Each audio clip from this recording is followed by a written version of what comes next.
자연은 이렇게 아름다운데 대부분의 자연은 아름답습니다. 그런데 인간의 세상은 참으로 고통스러워요. 하나님께서 만든 모든 피조세계 중에서 다 아름다운데요. 인간과 인간이 만들어낸 세상은 참 고통스럽습니다. 그래서 여기 이번에 질문하신 분들 가운데서 이런 질문하신 분들이 계세요. 40대 초반 여성과 40대 초반 남성이 한 질문을 들어보죠. 이웃 아이가 심각한 학교 폭력을 당했습니다. 그 고통을 당할 때 하나님은 왜 그 아이를 보호해 주시지 않았나요? 사랑의 하나님이라고 하는데 신이 있다면 가난한 사람은 죽을 때까지 힘들게 사는 것이 이해가 되지 않습니다.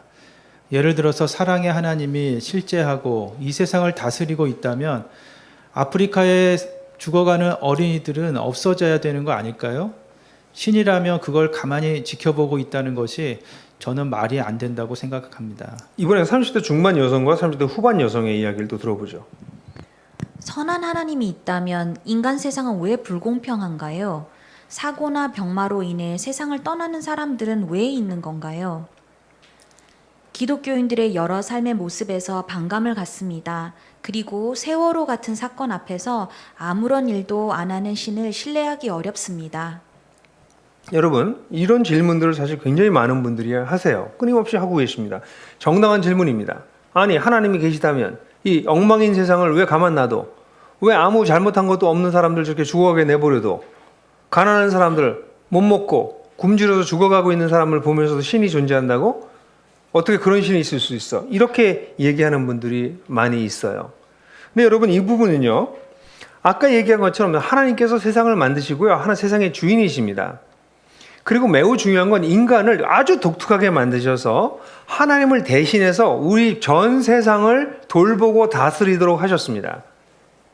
이게 기독교의 사상 중에 아주 중요한 사상입니다. 인간은 세상을 착취하거나 세상을 함부로 대하거나 세상에 있는 다른 사람들을 자기의 이익을 위해서 이용해 먹으라고 인간을 두신 것이 아니라 하나님을 대승해서 거의 하나님처럼 세상을 공평하게 사랑으로 정의롭게 세상을 다스려라. 그리고 우리한테 위임하신 것입니다. 근데 인간이 성경의 이야기에 따르면, 아니, 그리고 실제로 그렇죠. 인간이 하나님을 제거해버렸습니다. 하나님을 무시했습니다. 하나님이 없다고 해버렸어요. 여러분들, 우리가 살고 있는 세상 보세요. 누가 하나님을 인정합니까? 아무도 인정하지 않습니다. 아니, 하늘이 무서워서라도 그러면 안 되지. 이런 생각을 우리는 하지만 하늘을 무서워하지 않습니다. 여러분, 요즘 일어나고 있는 무슨 이상한 네 글자 부동산 업자 얘기 들으셨죠? 그 부동산 업자거든요. 그 멋있게 얘기해도 결국 그건데, 아니, 그들이 하나님을 두려워한다면 어떻게 그렇게 할 수 있을까요? 하늘이 무섭다면? 그런 일들이 세상 곳곳에서 일어나고 있는데, 이게 뭐냐면 하나님을 버리고 떠난 인간 세상에서 보여질 수밖에 없는 깨어진 모습이라는 것입니다. 그러니까 여러분들은 이렇게 생각해 주세요. 아니, 왜 신이 저래? 그렇게 얘기할 수 있지만 아니요. 그들을 돌보라고 인간을 두셨는데 인간이 서로 자기의 이익만을 위해서 산다는 것입니다. 자기 이익을 위해서 딴 사람들이 고통받는 것에 대해서 눈 감을 정도가 아니라 딴 사람에게 가져가야 될 것까지 다 뺏어간다는 것이에요. 예를 들어서 어느 집에 아이가 셋이 있는데 그 세 애가 거의 다 굶어 죽어요. 엄마 아빠가 안 돌보기 때문에. 그럼 여러분들은 어떻게 하나님이 저 아이들이 굶어 죽는 걸 내버려 두시냐고 그러겠어요? 아니면 그 엄마 아빠한테 책임을 물으시겠어요? 여러분, 지금은요, 전 지구가 인류가 먹고도 남을 수 있는, 남고도 남는 식량을 만들고 있어요. 근데 아프리카에서 왜 굶어 죽나요? 여러분, 이번에 백신을 보고 느끼지 않으세요? 우리나라까지 부스터 백신을 맞는데요. 2번 맞고 1번 더 맞는데요. 근데 제3세계엔요, 아프리카엔요, 백신이 가지도 않아요. 그럼 여러분 그렇게 얘기하시겠어요? 왜 하나님은 백신을 그 아프리카엔 안 보내시는 거예요? 그렇게 얘기하실 것인가요? 인간 사회에서 일어나고 있는 모든 일은 우리 책임입니다. 신의 책임이 아니라. 전 이거를 직면하는 게 기독교라고 생각해요. 우리 책임이구나. 세월호 아이들이 죽은 거, 우리 한국 사회가 전적으로 부패한 그 부패가 모여서 일어나는 사건이구나. 우리 청년들이 자살하는 거. 이 한국 사회가 있는 부조리가 결국 나타나는 열배구나. 우리 고등학생들이 꽃도 펴보지 못한 애들이 연합고사 시험만 끝나고 나면 떨어져 죽는 노인들의 자살률, 우리 젊은이들이 아이를 낳지 않으려고 하는 것, 이게 다 우리가 공동 책임져야 되는 문제구나. 저는 사실 이번에 그 코로나가 오고 난 다음에 인류가 좀 각성할 줄 알았어요. 우리의 탐욕 때문에 이렇게 됐구나. 그래서 우리가 좀 더 절제하고 이 소비를 좀 줄이고 좀 더 가난한 나라와 이런 걸 좀 생각하면서 살아야 되겠구나. 이런 의식의 변화가 좀 일어날 줄 알았는데 그냥 여러분들께 여쭙게요. 여러분들은 코로나가 오기 이전과 이후에 여러분들의 쓰레기를 배출하는 양이 어떻게 되셨습니까?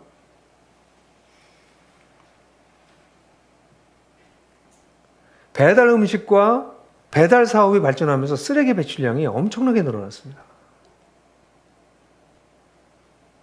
사람들은 인류가 진보하길 기대해요. 저는 진보한다고 믿어요. 아주 천천히. 그래서 거의 내 생애에는 그 진보가 된 것을 거의 발견할 수 없을 정도로. 진보하긴 하는데 내 생애에 진보하는 걸 가늠하기는 어렵다. 한 두세 대 지나야 조금 진보하는 게 나타날지 모른다. 그것도 수많은 사람의 희생과 수많은 사람의 운동과 각성과 헌신을 통해서 요만큼 인권, 자연, 정치 모든 영역에서. 여러분, 성경은요, 정확하게 우리에게 얘기를 해요. 제가 성경을 다 읽어드리지 못하겠고요. 로마서 3장 23절을 보면 모든 사람이 죄를 범하였습니다. 그래서 사람은 하나님의 영광에 이르지 못하게 되었습니다. 이렇게 나와 있어요. 죄를 범했다는 것은 다시 말해서 제가 풀어 말씀드리면 하나님을 제거해버렸다는 거예요. 하나님 없이 산다는 것이에요. 그래서 사람들이 하나님의 영광에 이르지 못했다는 것은 하나님이 만들어 놓은 자유와 평화와 평등과 공의가 넘치는, 생명 넘치는 그런 삶에 이르지 못했다는 것이에요. 반대로 불의와 미움과 죽음과 고통이 가득한 세상 속에서 우리가 살아가고 있다는 것이죠. 그래서 여러분, 사실 이런 세상이었기 때문에 이런 면에서 가장 큰 그 깨어진 모습이요. 어디서 나타나냐면 남녀의 차별에서 나타납니다. 한 60대 분이 딱 한 분 계셨어요. 질문하신 분이. 60대처럼 읽어주시겠어요? 성경책에 가늠한 여자는 잡혀서 예수님께서 나도 너를 정죄하지 않으니 가라고 하시는데 왜 남자는 잡혀오지 않은지 매우 궁금합니다. 네. 이거 아주 이 짧은 질문이지만 왜 성경도 결국 남녀 차별 얘기하지 않냐라는 얘기를 하시는 거나 다름이 없어요. 네, 여러분, 이 성경에 일어난 이 사건이 일어났을 때에도 여전히 남성 중심적 세상이었습니다. 죄를 묻는 걸 여성에게만 묻는 것이죠. 그러니까 이분의 질문은 철저하게 옳은 질문이에요. 그러니까 성경에서 그리고 있는 세상도 회복된 세상이 아니라 깨진 세상을 그대로 보여줍니다. 그래서 그 자리에 남성이 없고 여성만 데려와서 그를 돌로 치려고 하는데 그 돌로 치려고 한 사람이 누구였을까요? 남자였을까요? 여자였을까요? 다들 남자였죠. 그러니까 예수님께서 아무 말도 안 하시고 땅에다 글을 쓰다가 죄 없는 사람이 돌로 쳐라 이렇게 얘기하셨어요. 그러니까 저 어린 놈으로부터 시작해서 나이 든 사람까지 다 떠났다고 나오잖아요. 여러분, 예수라고 하는 분은 남녀의 차별을 절대로 용납하실 수가 없는 분이셨습니다. 그래서 제가 이 남녀 차별 얘기하면 할 얘기가 많지만, 그래서 여러분, 우리가 살고 있는 세상이 이렇게 불의가 판치는 세상이 되었습니다. 어머니 없이 존재한 남자가 없고요. 아내 없이 가정을 만들어내는 남자가 없어요. 거기다가 딸 없는 아빠들, 죄송합니다. 딸 없는 아빠들의 댁들은 뭐가 없는지 모르셔요. 근데 어쨌든 간에 여성이 없이 남자가 존재할 수가 없습니다. 그런데도 여성을 전 사회적으로 차별하는, 전 문명적으로 차별하는 그것이 우리가 살고 있는 세상입니다. 그래서 지금 얘기한 60대 여성분에게는 이 위조된 각인, 제가 선물 드리겠습니다. 이 안에 남성 중심적이지 않나요?에 대해서 교회가 남성 중심적이지 않나요? 아니요, 원래 그렇지 않아야 됩니다라는 얘기를 여기서 하고 있으니까 한 꼭지 보시기 바라고요. 아까 아프리카 아이들 얘기하신 분 있죠? 그분들에게는 아프리카 아이 죽어가는 어린이 없어야 되는 거 아닙니까? 그분에게 하나님 나라의 도전인데 이 책은 이 깨진 세상 속에 살 거예요? 아니면 이걸 회복하는 대로 돌아설 거예요?를 질문하는 책입니다. 그다음에 그분이 보시면 좀 도움이 될 것 같아서 준비했습니다.